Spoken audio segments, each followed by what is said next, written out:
buenas tardes, ¿cómo están todos? Bienvenidos a este encuentro que inicia la Semana de la Libertad, hoy 9 de noviembre, 31 años de la caída del muro de Berlín, una fecha que representa muchísimo para la libertad en el mundo entero.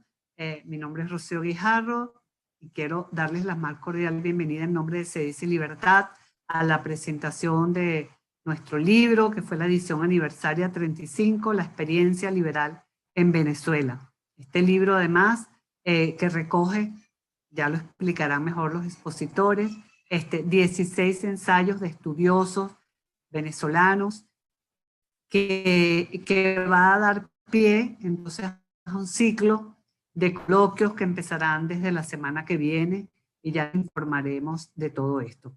Muy buenas tardes y quiero darle entonces la bienvenida a Carlos Enrique Blom, presidente estrenándose de Sedici Libertad, y al profesor Oscar Vallés, quien compiló este maravilloso material, La experiencia liberal en Venezuela, que sabemos que lo van a disfrutar. A todos los que se han conectado van a tener la oportunidad de tenerlo, porque se los vamos a enviar para que sea debatido y reflexionado con los ensayos que están ahí. Entonces le paso la palabra a Carlos Enrique Blom, quien nos va a dar una exposición de 15 minutos sobre lo que significa la caída del muro de Berlín para el mundo, para Venezuela, y luego le pasamos la palabra al profesor Oscar Vallés, quien nos va a relatar pues en qué consistió esta maravillosa publicación, La experiencia liberal en Venezuela. Bienvenidos y adelante, Carlos Enrique, ya el micrófono es tuyo. Muchas gracias, Rocío. Gracias, profesor Vallés, por acompañarnos hoy. Es realmente una ocasión importante para Sedici. La Semana de la Libertad es la semana más importante del año. Ella conmemora la caída del muro de Berlín que ocurrió en 1989, el 9 de noviembre. Voy a compartir con ustedes unas láminas que preparé sobre ese muy importante contexto de nuestro aniversario y de la obra que compiló el profesor Vallés y que nos va a relatar después. La caída del muro de Berlín es una fecha muy importante para los amantes de la libertad. Y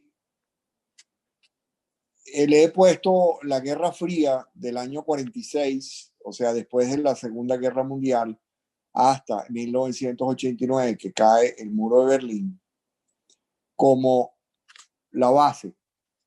Pero es difícil separar esa Guerra Fría de lo que era Alemania antes y lo que era Europa antes. En la Segunda Guerra Mundial hubo que hacer una alianza entre Inglaterra, Estados Unidos y Rusia, que al final de la guerra se deshizo y empezó el enfrentamiento entre la Unión de Repúblicas Socialistas Soviéticas comunistas y el mundo occidental. Después de haber vencido al nazismo, ya no había una razón para estar en alianza. Los americanos habían desarrollado la bomba atómica para vencer y terminar la guerra del Pacífico en forma más rápida, lanzándola en Hiroshima y Nagasaki en agosto del 45.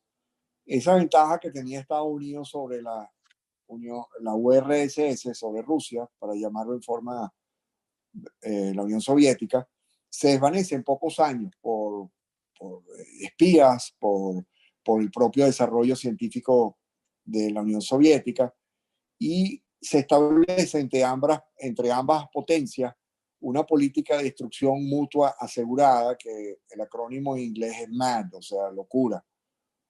Y eso rige durante esos años del 46 al 89 como una política de tensión, altísima tensión. El Occidente contiene la expansión de la Unión Soviética hasta el límite de sus posibilidades.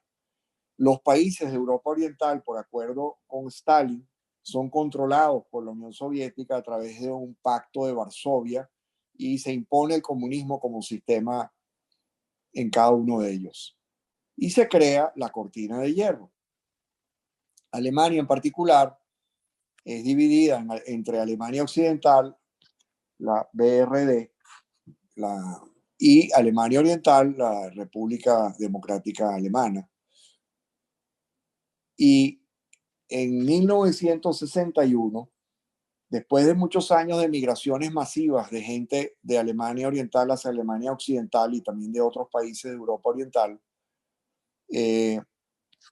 sucede que deciden construir una muralla que separa la parte occidental y oriental de Berlín y completan las cercas que separan las dos Alemanias. Esto no es una muralla cualquiera, murieron muchos tratando de escapar y fue realmente una pesadilla para lo que era la ciudad más importante de Alemania y del centro de Europa.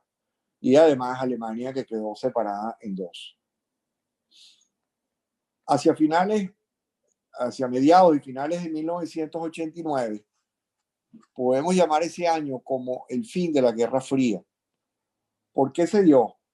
El fracaso económico relativo de Europa Oriental, por ejemplo, Alemania Occidental y Alemania Oriental tenían una diferencia de ingreso per cápita de más de 5 veces.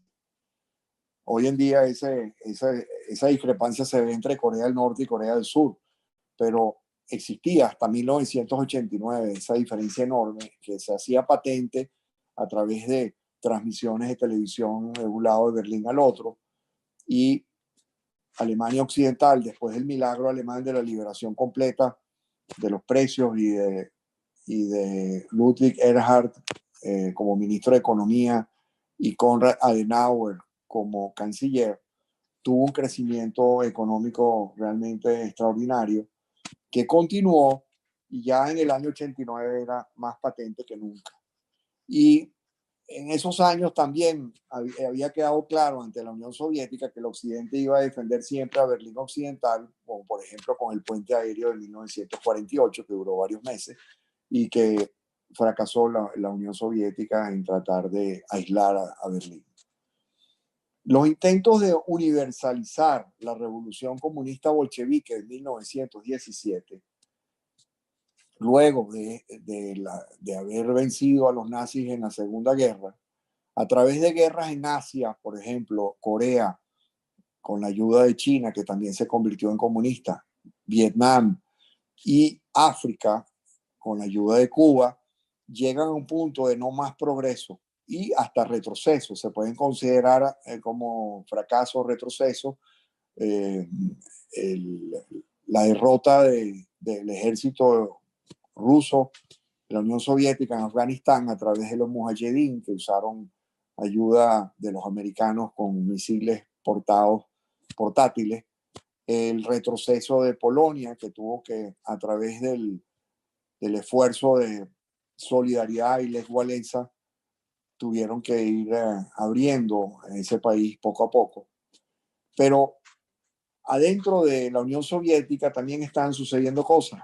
Había un colapso económico y político muy bien escondido, había mucha inversión en equipo militar, y eso se hace patente por el desastre de Chernobyl y su estancamiento económico. Eso hizo que internamente Rusia escogiera a un hombre extraordinario, mucho más humano que todos los secretarios generales anteriores de la Unión Soviética, que Mikhail Gorbachev. Él establece una necesidad de hacer más libre tanto el entorno político y el entorno económico con Glasnost y Perestroika. Además, la presión que tenía el Occidente sobre la Unión Soviética a través de la alianza entre Estados Unidos con el presidente Reagan, el Papa Juan Pablo II, con el apoyo que le daba a Polonia, la Gran Bretaña con la primer ministro Thatcher, incidieron mucho en la apertura de Polonia y Lech Walesa como líder. ¿Qué sucede en noviembre del 89? Primero, unos meses antes, se habían abierto gradualmente las fronteras de Hungría y Polonia, y cientos de habitantes de Europa Oriental hicieron el paso y entraban en Alemania Occidental en forma jubilosa, libre. Y el 9 de noviembre del 89, aquí hay un error, es el 9 de noviembre del 89, luego de aperturas parciales en Alemania, es abierto el tránsito en Berlín y pocas horas después ya se empieza a derribar el muro. Europa Oriental se transforma en una serie de democracias liberales con libre mercado y para aquellos que creemos en la fuerza de crear prosperidad, de la libertad de mercado, la libertad de empresa y el Estado de Derecho, tenemos el más grande experimento, que fueron 20 países de Europa Oriental que hacen 10 de ellos una transformación muy rápida que se llamaba en ese momento el Big Bang, y 10 países lo hacen mucho más gradual, y todos hoy en día son mucho más prósperos de lo que eran antes de la caída del muro de Berlín y tienen unas libertades que se pueden considerar occidentales. Y esta prueba fehaciente del efecto inmediato de la libertad sobre la prosperidad lo representaron mejor todavía esos 10 países que hicieron la transformación rápida, porque el hombre cuando está libre es capaz de crear, es capaz de emprender en una forma extraordinariamente impresionante. El futuro, el capitalismo y el libre mercado han demostrado que son el mejor camino para la prosperidad en los últimos 200 años, pero eso que sucedió después del 89 fue absolutamente extraordinario. Rusia se separa de casi todas sus antiguas colonias y sigue siendo un país importante, pero mucho menos que antes, ya no dominante. Para aquellos que a veces se maravillan de que todavía tenga influencia, no debemos olvidar que Rusia tiene todavía varios miles de ojivas nucleares y que los únicos dos países del mundo que pueden destruir prácticamente toda la humanidad son Estados Unidos y Rusia. O sea que es un país todavía que merece respeto nada más por eso, porque si bien desarmaron buena parte de sus arsenales nucleares, sigue siendo Rusia la potencia, pero por excelencia después de Estados Unidos y muy por encima de lo que es, por ejemplo, el creciente armamento nuclear de China comunista. Estados Unidos se convierte por 30 años en la potencia dominante y trata de convertir infructuosamente a China al modelo occidental y, como sabemos, no ha sido posible.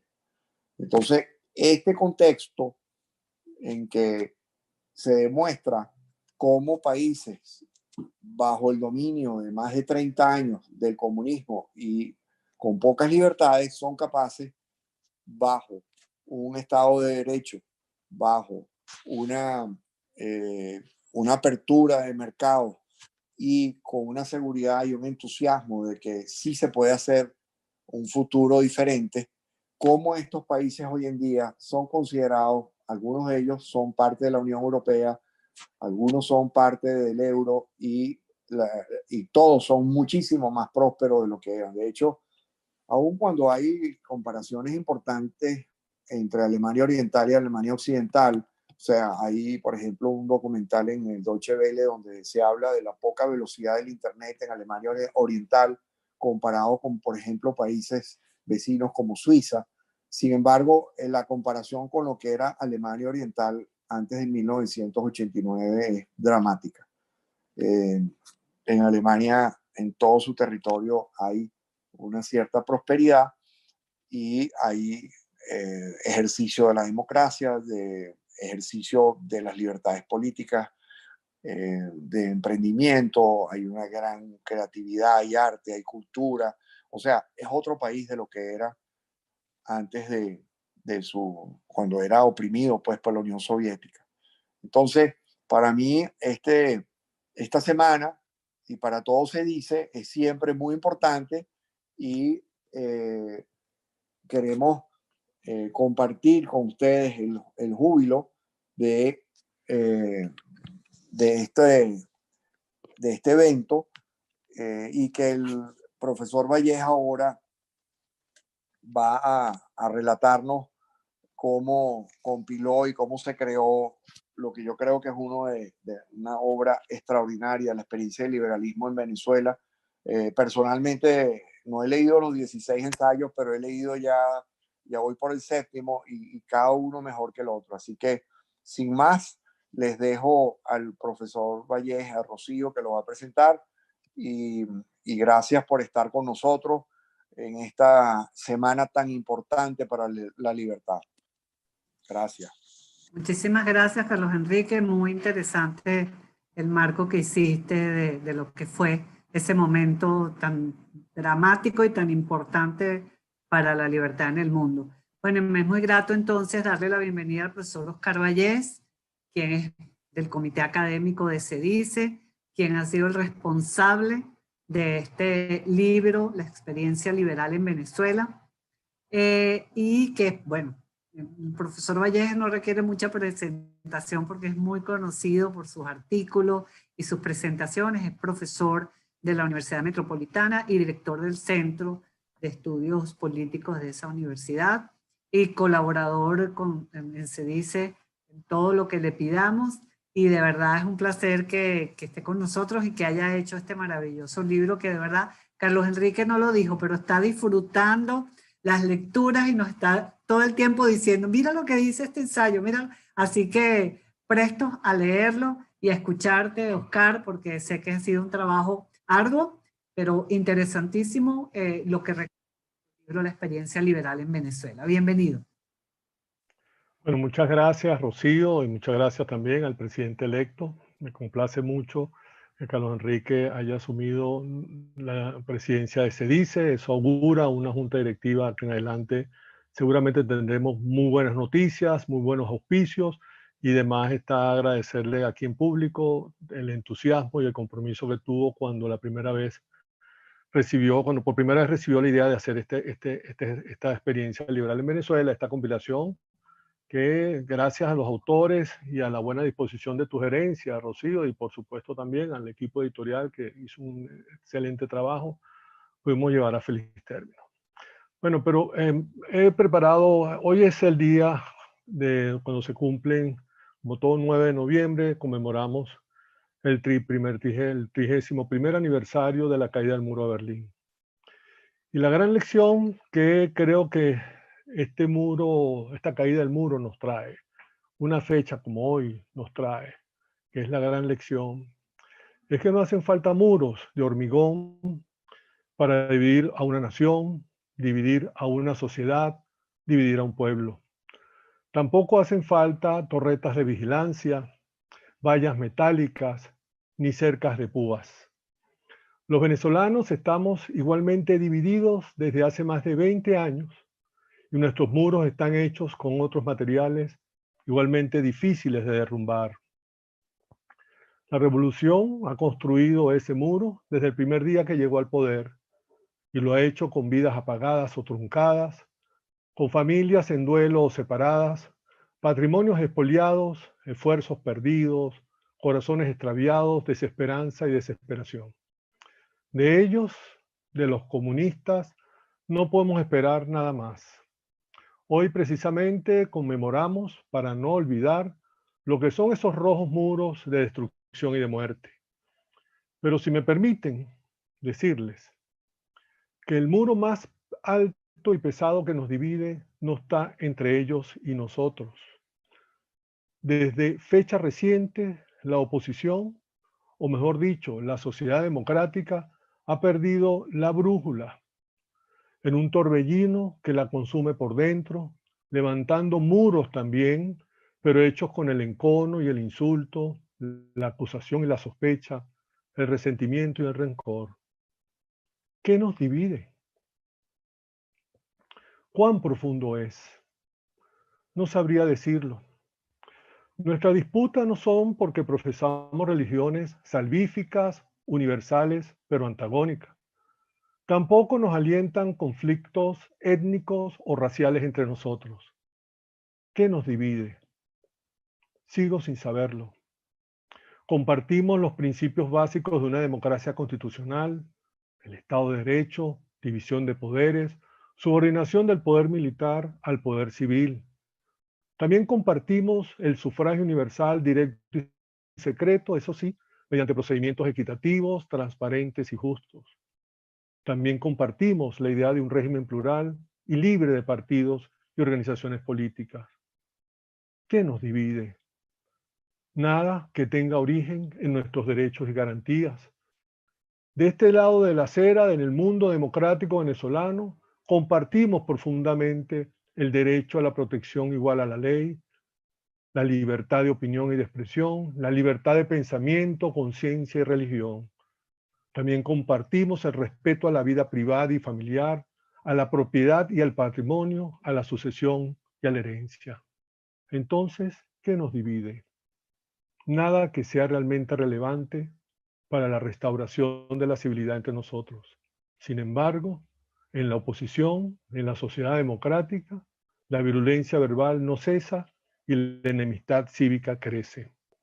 Me temo que esos muros en la oposición se deben a lo que Ramón Díaz Sánchez estudió muy bien en nuestra historia y que sigue en el ADN del liderazgo nacional. Esa perniciosa contumaz definición de la política como el arte de la conquista y el mantenimiento del poder. ¿Es idolatría la máxima el fin justifica los medios? ¿Este cálculo político en términos de dominación a fama? En fin, esa perniciosa y maligna forma que tiene en Venezuela la ambición de poder. ¿Cuán profundo es la división? Me temo que esa profundidad es muy honda entre las primeras filas de asientos de la contienda, pero que se hace superficial y hasta aburrida a medida que uno se aleja de ese cuadrilátero y sale del reducido aforo de lo que no es más que politiquería. Lo que puede suceder y probablemente suceda es que los enconados enemigos terminen encerrados y aislados en sus propios muros y la vida siga por sus propios caminos, como también hizo la vida en la sociedad alemana. El liderazgo de la sociedad democrática, de la oposición partidista y de la resistencia cívica debe desistir de verse y atacarse entre sí como enemigos. La gente que padece esta crisis humanitaria, los desafueros de la opresión revolucionaria y la pérdida de sus libertades y garantías, no se interesa en historias de componendas, conspiraciones y traiciones. Hoy, cuando conmemoramos el 31º aniversario de la caída del muro de Berlín, me permito reclamarles sencillamente sensatez en la deliberación, sindéresis en el juicio y prudencia en los actos. También les reclamo articulación en los propósitos, amplitud en las diferencias y civilidad en los tratos. Derrumbar esos muros que también nos dividen a todos es tarea impostergable de cada uno de nosotros, de los ciudadanos. A nosotros nos corresponde también limar asperezas, superar conflictos, promover amistades cuando está en vilo la vida de la República y los resquicios de libertad que aún preservamos. Debemos practicar la tolerancia y el respeto mutuo entre nosotros, familiares, nuestros amigos, nuestros vecinos, en nuestros colegios y universidades, gremios, sindicatos, empresas y asociaciones, en la plaza y mercados, redes y plataformas. Detener ese virus del conflicto antagónico, amigo-enemigo, que sabemos carcome la amistad cívica, destruye los tejidos sociales y disuelve el sentido de comunidad entre nosotros. Como liberales nos corresponde una doble tarea. En primer lugar, debemos ser los principales ejemplos de la tolerancia, entendida como esa habitual disposición del alma o virtud de quien considera las ideas de los demás como considera las ideas propias, y las somete a examen y crítica, aun sabiendo de antemano que también serán difundidas, con igual derecho como difunde las ideas propias. Esto no significa que toda idea vale igual en materia de consideración y difusión. No debemos tolerar a los intolerantes. La intolerancia se ha definido de muchas maneras, pero en su forma más sencilla me atrevo a presentarla como esa pretensión de usar la fuerza, sean balas de fusil o votos de mayoría, para imponerle a los demás sus propios puntos de vista. En este sentido va nuestra segunda tarea. No podemos seguir aspirando que las personas acepten y compartan nuestro ideal de sociedad liberal, pensando que somos dueños de la verdad o que nos asiste una razón histórica que nadie podría negar. En el seno del liberalismo hay tantas y maravillosas concepciones de sociedad liberal como tradiciones y corrientes, autores y personajes. No tiene sentido buscar entre ellas al verdadero liberalismo, porque finalizaríamos promoviendo la intolerancia en el seno mismo del pensamiento liberal. En este sentido, bienvenidas todas las formas de entender la libertad y el liberalismo entre nosotros.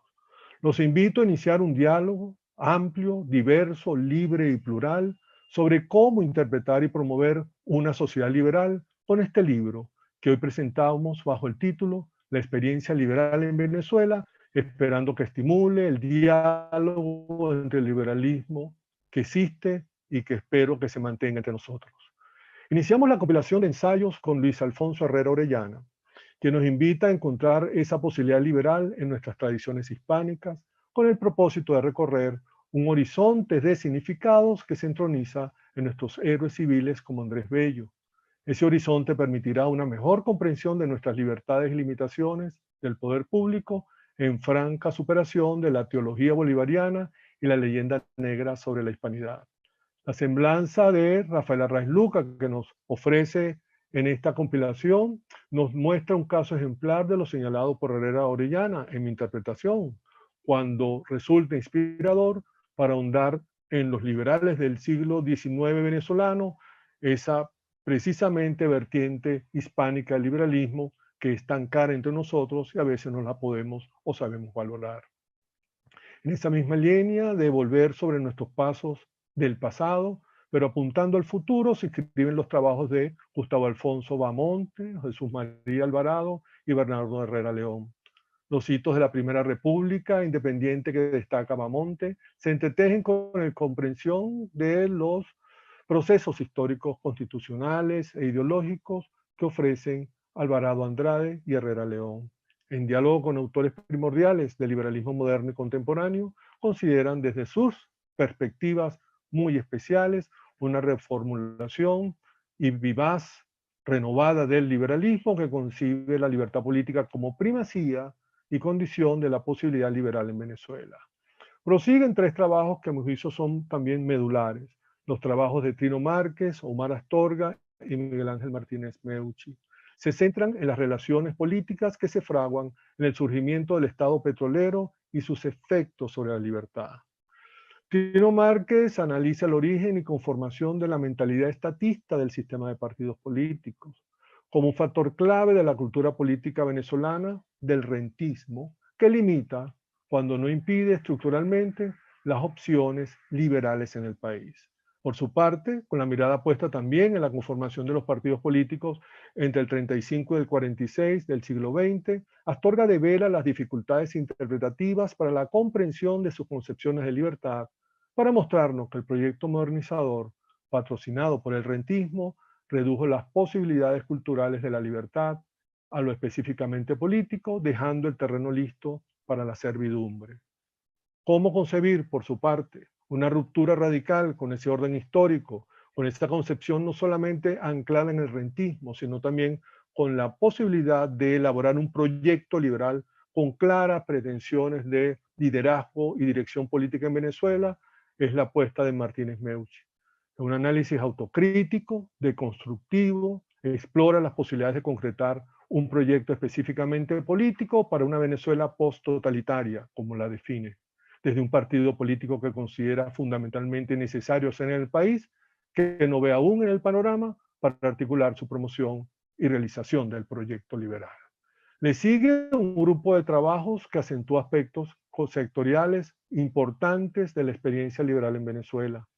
Gustavo Villasmil nos ofrece una propuesta de la santidad decente que requiere el país, una sanidad que requiere y que consideramos esencial, sobre todo este ensayo, ante la adversidad que tenemos en Venezuela con la emergencia sanitaria y lo que se vislumbra a futuro que nos puede esperar con el COVID-19 y la pandemia que aún en Venezuela está por verse.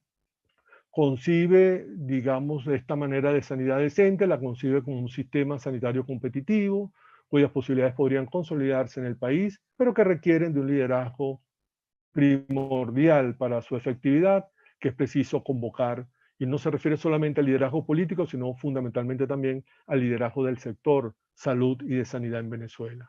Guillermo Rodríguez González prosigue con un examen cuidadoso de una materia que no podía faltar en esta edición.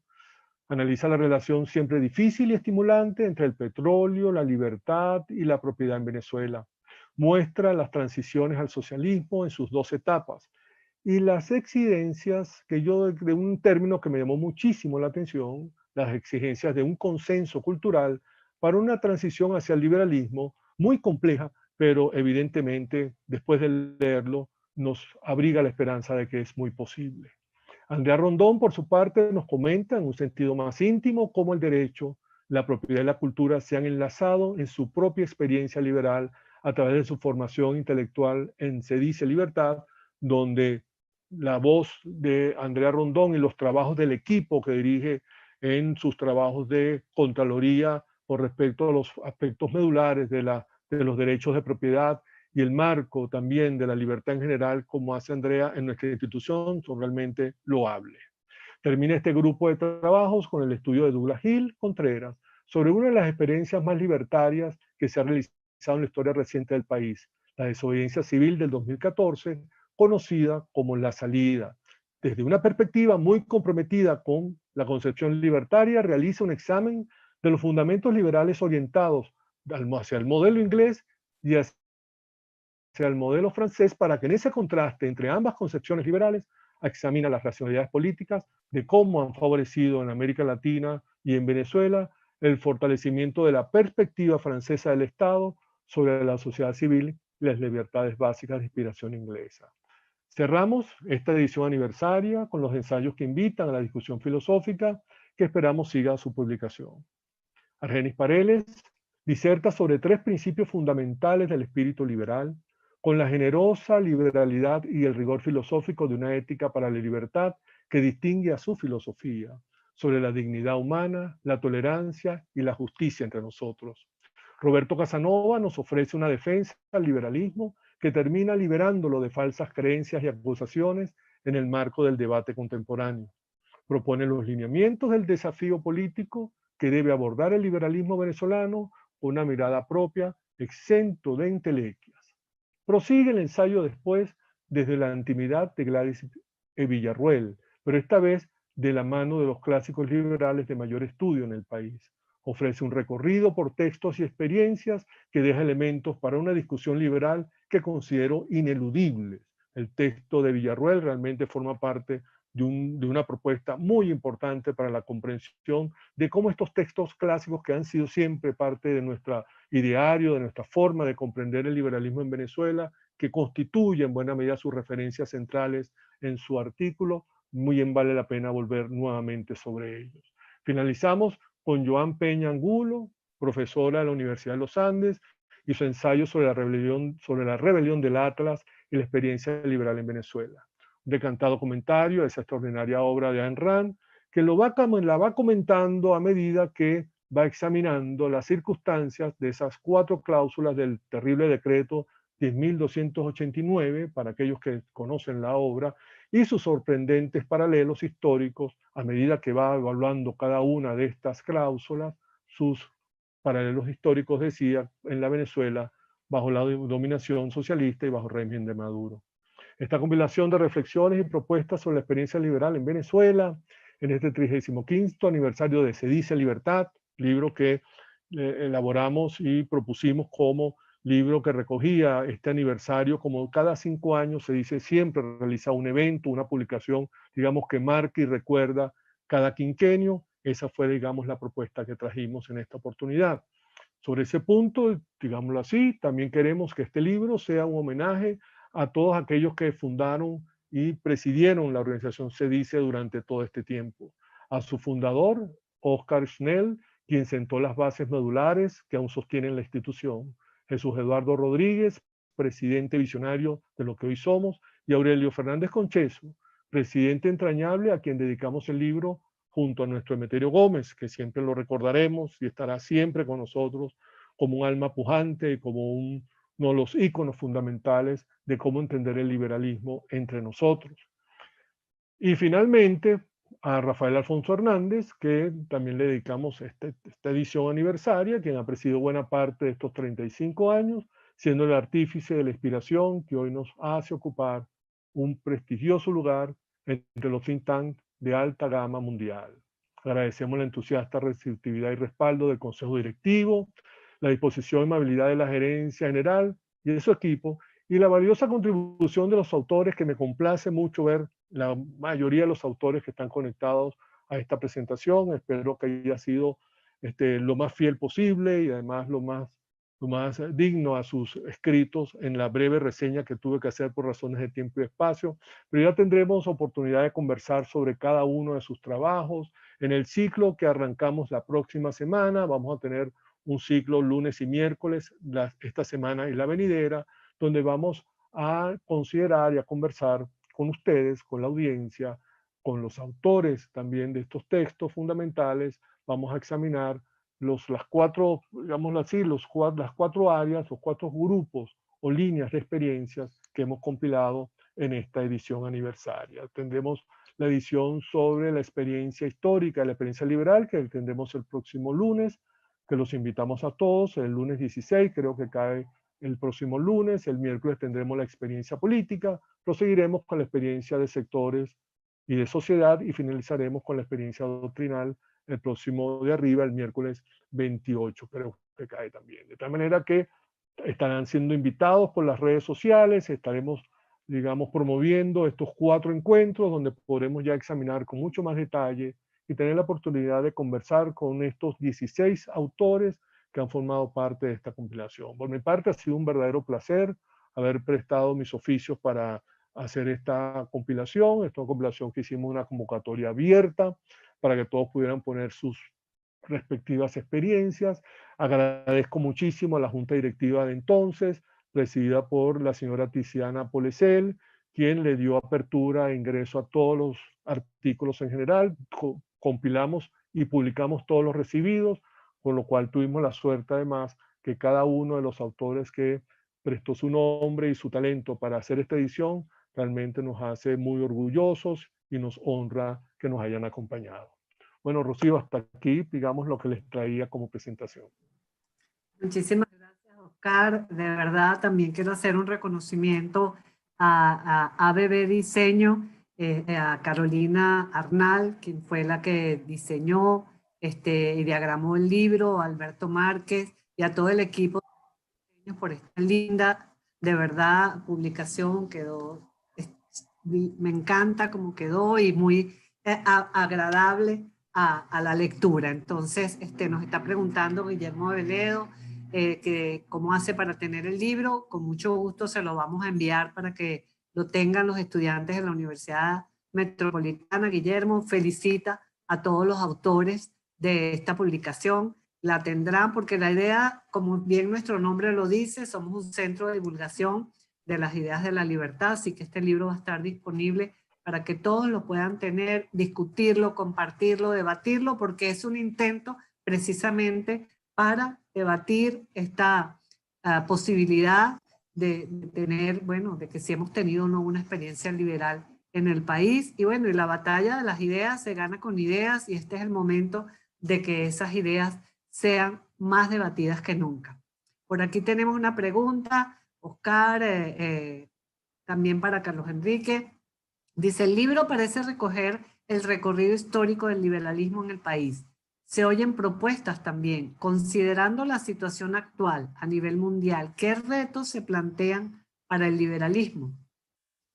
Bueno, realmente hablar de el liberalismo es como algo muy pesado, ¿no? El liberalismo es, como decía, es una diversidad de tradiciones y corrientes. Además, el liberalismo como se entiende en Estados Unidos es muy distinto al liberalismo como se entiende en algunos países de Europa, y el liberalismo como nosotros debemos entender acá. Nosotros tenemos un gran reto, digamos, en Venezuela, si me permiten, digamos, salirme un poco del esquema mundial del cual creo que me perdería en ese marco, ¿no?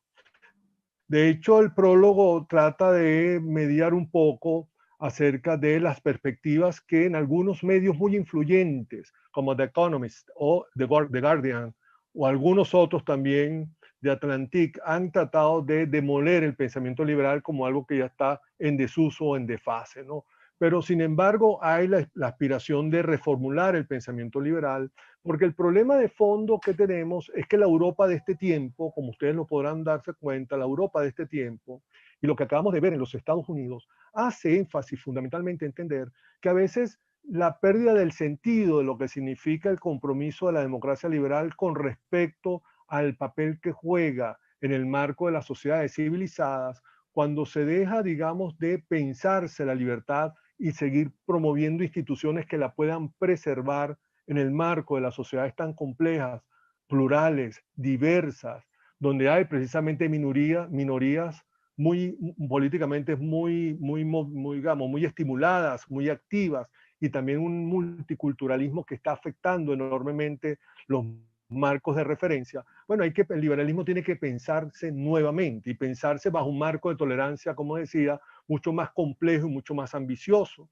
No podemos seguir sencillamente encerrados bajo los principios básicos tradicionales. Tenemos que repensarnos nuevamente de cómo promover una sociedad libre y diversa, resguardando instituciones de fondo cruciales, como por ejemplo una economía que permita prosperidad, que permita, por supuesto, bienestar, y al mismo tiempo con ello reformular otro tipo de instituciones que el liberalismo va a tener que considerar seriamente, como cuestiones acerca de las nuevas concepciones de género, asuntos importantes como los problemas de la inmigración, temas cruciales y vitales como las nuevas concepciones religiosas que afectan efectivamente la vida y la convivencia en estas sociedades del mundo, ¿no? En las sociedades, digamos, más importantes del mundo. De tal manera que el reto liberal es ponerse en sintonía. Por parte nuestra, aún creo que no estamos, ni siquiera hemos alcanzado la modernidad como para plantearnos cosas, digámoslo así, de posmodernas o poshumanas, ¿no? Todavía estamos en el marco de la modernidad,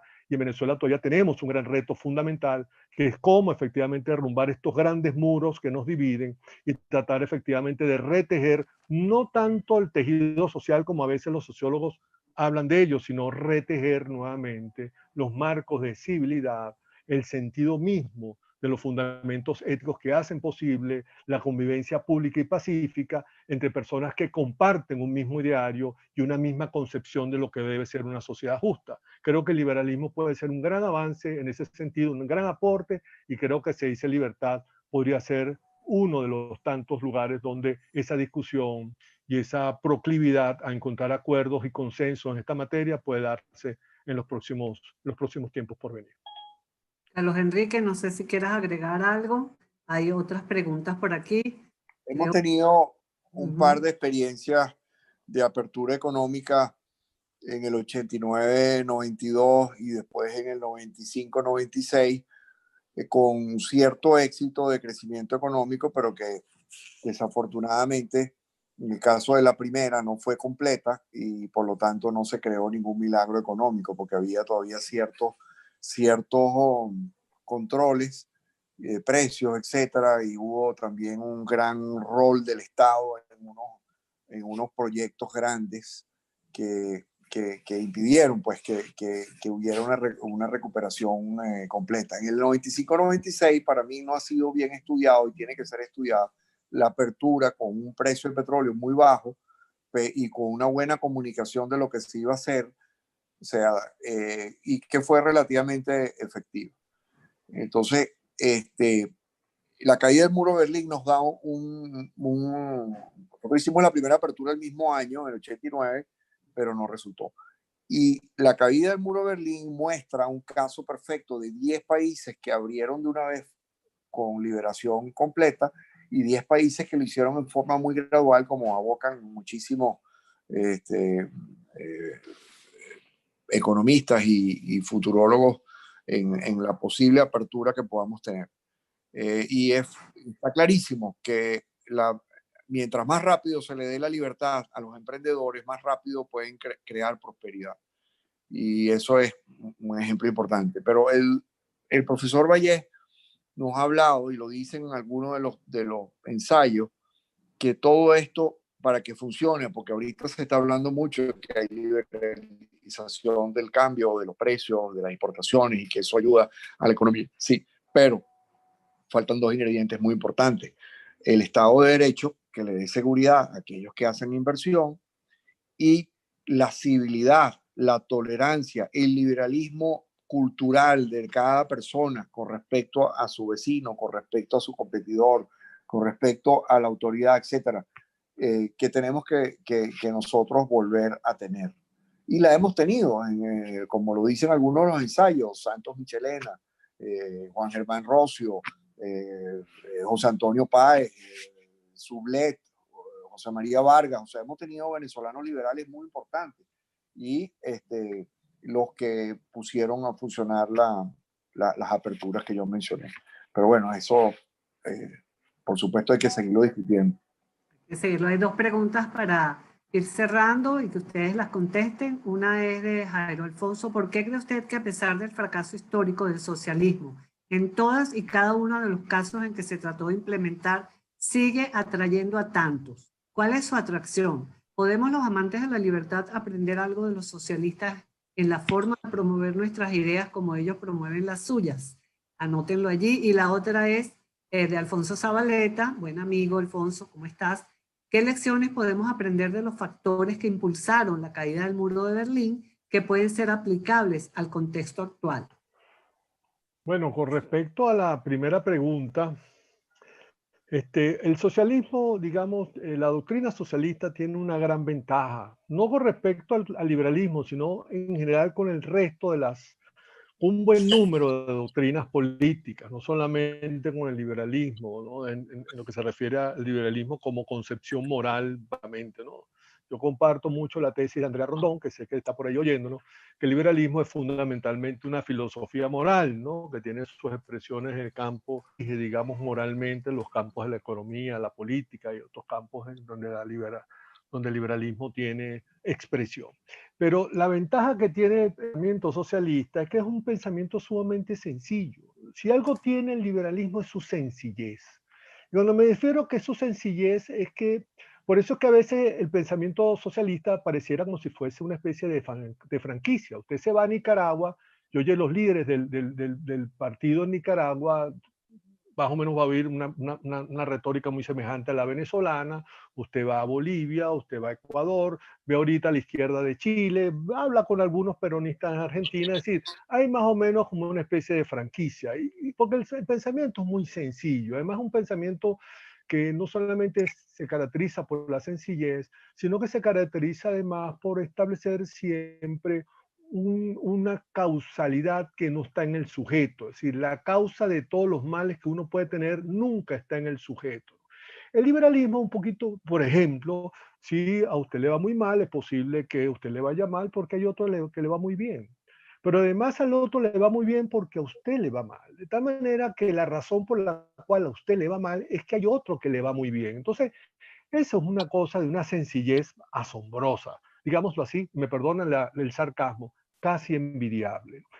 Para los liberales es más complejo, porque decirle a alguien que explicar por qué me va, cómo me va, implica una serie de cosas muy importantes. Implica, caramba, por qué tomé esta decisión, cuáles fueron las razones por las cuales tomé esta decisión, cuál era mi contexto sobre el cual giraba esto, cuál es el marco de mi responsabilidad cuando tomo estas decisiones, cuáles son los principios sobre los cuales se montan estas deliberaciones y, por supuesto, frente a ello, qué plan puedo yo desarrollar para que por mis propios medios y esfuerzos pueda salir del lugar donde estoy. Imagínense qué difícil es explicar esto y qué sencillo es decir que yo estoy donde estoy porque hay otro que está mejor que yo y que está mejor que yo porque precisamente yo estoy mal y es la causa de que yo esté mal. Entonces, es muy sencillo el planteamiento socialista. Yo creo que lo que hay que hacer es el gran esfuerzo, digamos, para promover y difundir las ideas de libertad. El gran esfuerzo es precisamente elaborar estos mensajes que constituyen los fundamentos centrales del pensamiento liberal, como es, por supuesto, la libertad individual, la propiedad, entendiendo la propiedad, la vida, la libertad de los bienes, pero también, por supuesto, la economía de mercado, la sujeción del Estado de Derecho, la división de poderes, en fin, los que constituyen en buena medida los marcos del liberalismo, Acuérdense que la democracia solamente tiene algunos componentes y otros los tiene el liberalismo en el marco de lo que hoy se entiende como una sociedad democrática liberal. Lo importante es llevar a esto a niveles sumamente sencillos, pero no como eslogan de mercadeo, sino hacer el esfuerzo filosóficamente serio de plantear pedagógicamente el ideario liberal. Y creo que esa es la gran labor que hay que hacer. Hay que llevar esto a las escuelas, como hacemos nosotros con los programas de economía para niños, que hacemos un gran esfuerzo con un personal y un equipo de talento que se dice promueve la economía de mercado entre los niños en edad muy temprana, ¿no? Hay que hacer ese gran esfuerzo para seguir promoviendo la idea de la propiedad privada, la idea de lo importante que es la propiedad como parte fundamental de la vida misma y de las posibilidades del ejercicio de la libertad entre nuestros más jóvenes, adolescentes y niños. Entonces, llevar ese mensaje hasta allí creo que es fundamentalmente necesario y prioritario en esto. Eso es lo que deberíamos, si me pregunta en concreto, eso es lo que creo que deberíamos emular, no a los socialistas, sino emular sencillamente una manera de sacar el liberalismo de los centros de estudios, de las, digamos, como algo hecho para élites y para grandes, digamos, para cerebros muy afinados y ponerlo sencillamente. Si somos tan inteligentes, vamos a hacer entonces un ideario liberal que pueda estar a la mano de los seres humanos más sencillos y más jóvenes del planeta, como son los niños y los adolescentes. Rodrigo. Quiero Enrique, si responder quieres, adelante, la adelante. segunda pregunta.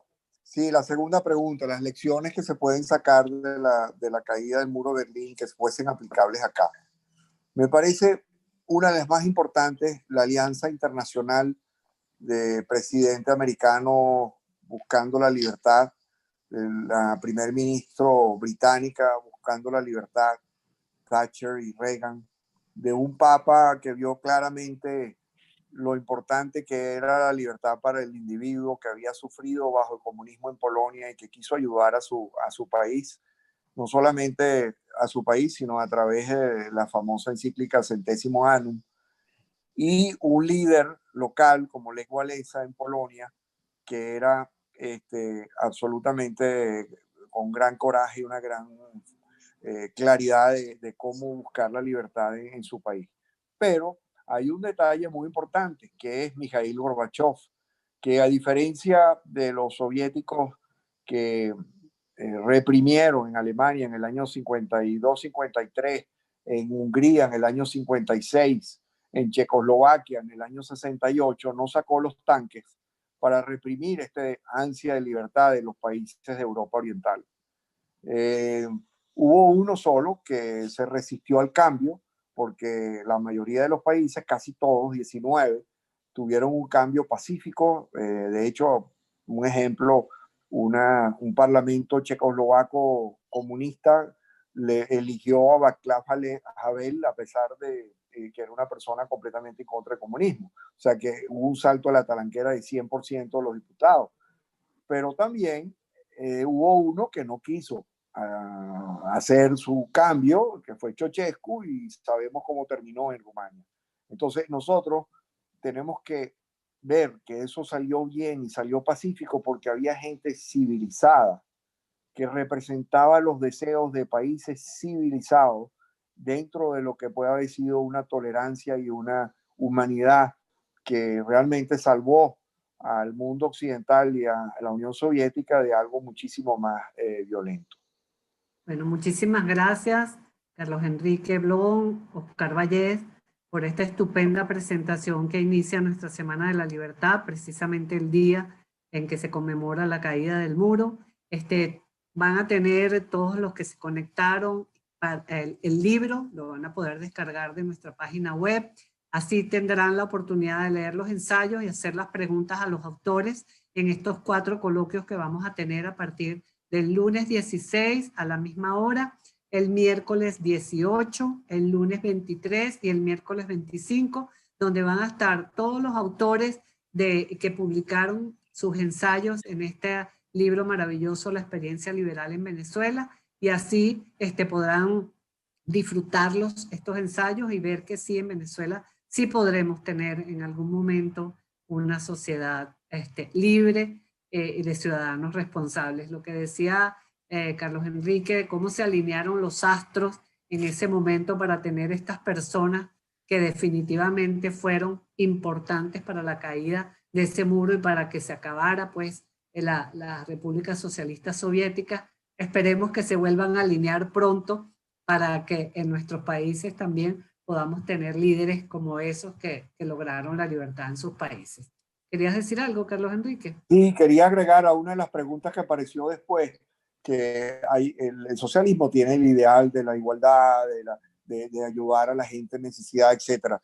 Yo creo que deberíamos todos leer en Venezuela El Camino a la Servidumbre de Hayek, porque fue un libro escrito al final de la Segunda Guerra que critica tanto el totalitarismo nazi como el totalitarismo comunista. ¿Cuál es el problema de esos totalitarismos, inclusive el socialismo? Que para poder mantenerse en el poder tienen que aumentar la represión. No ha habido un socialismo que no haya aumentado exponencialmente la represión a medida que va pasando el tiempo. Así que nada más quería dejarles con esa recomendación, que se lean ese libro de Hayek, que es el más famoso, el más difundido y que se llama El Camino a la Servidumbre.